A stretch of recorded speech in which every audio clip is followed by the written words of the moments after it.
Hi, welcome to day 12 of your Creating Joy Challenge. Today we're talking about letting go and loving more. And this is something that's so important. It's something that we can all work on more. None of us are perfect at being perfectly forgiving and just letting things go all the time. And it can be really damaging to hold on to harsh feelings or negative feelings about other people and about yourself.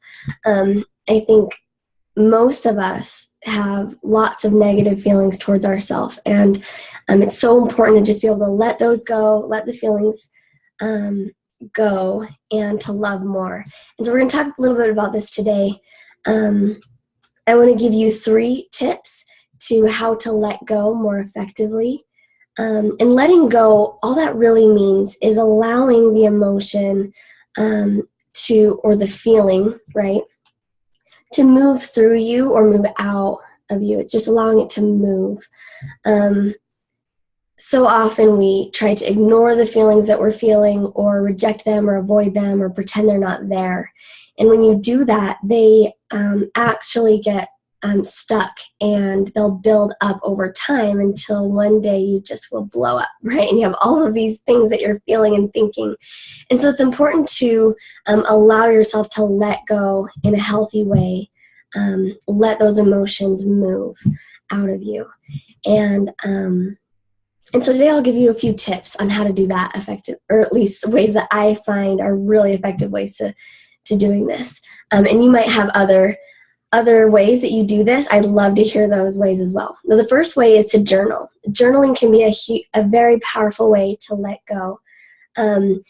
And I don't mean write in a journal when I say this. I recommend get a blank piece of paper, something that you can rip up or burn after, but just writing down everything that you're feeling. Say something really, something happens that you feel really uncomfortable about, or you feel upset or frustrated.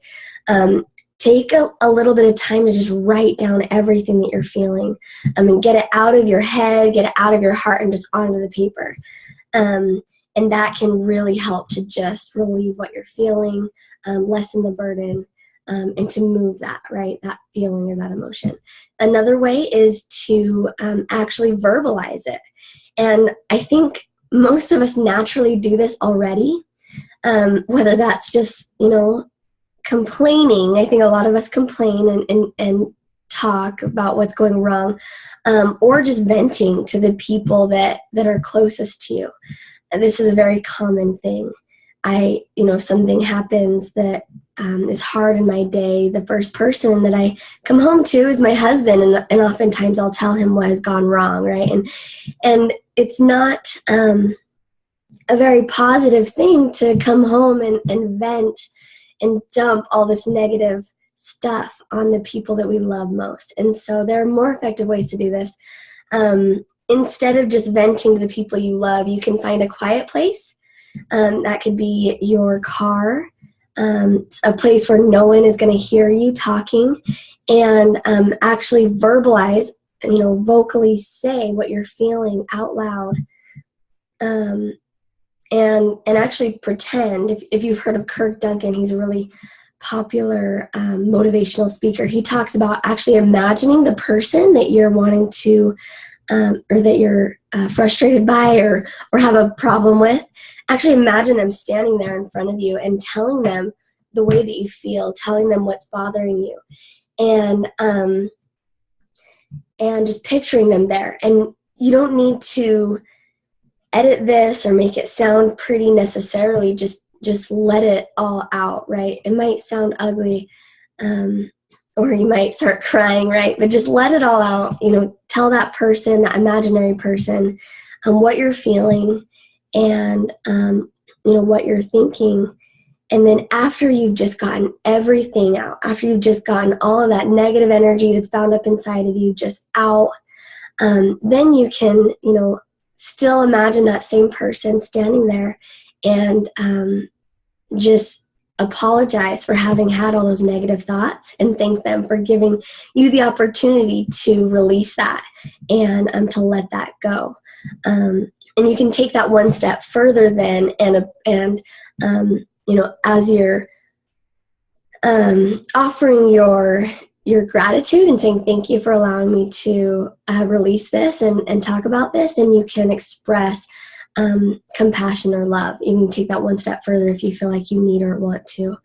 And then the last way is to use visualization. This is another powerful way to let go.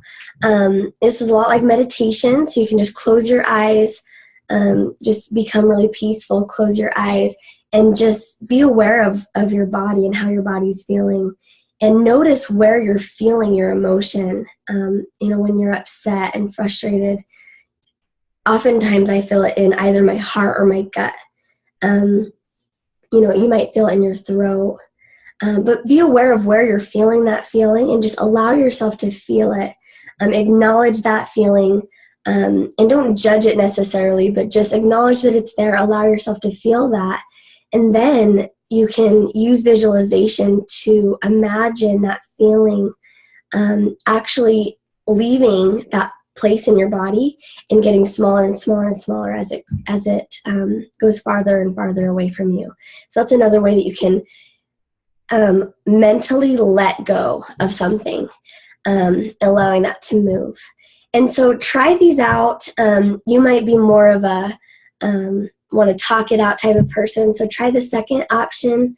You might really like meditation, want to try the visualization method, and go ahead and try those out and let me know how they work for you. And if you have other methods of how you let go, please share them with me in the comments, or you can email me. But I'm really excited for you to try this out, because I know that as you let go more in your life and start to love more in your life, you will just your life will just transform. You will be more positive, you'll be more loving, you'll be more compassionate. Things will flow better in your life. Things will just go so much better. So I'm excited for you to explore this out more and have fun with it. So this is day 12, and I'll see you again tomorrow.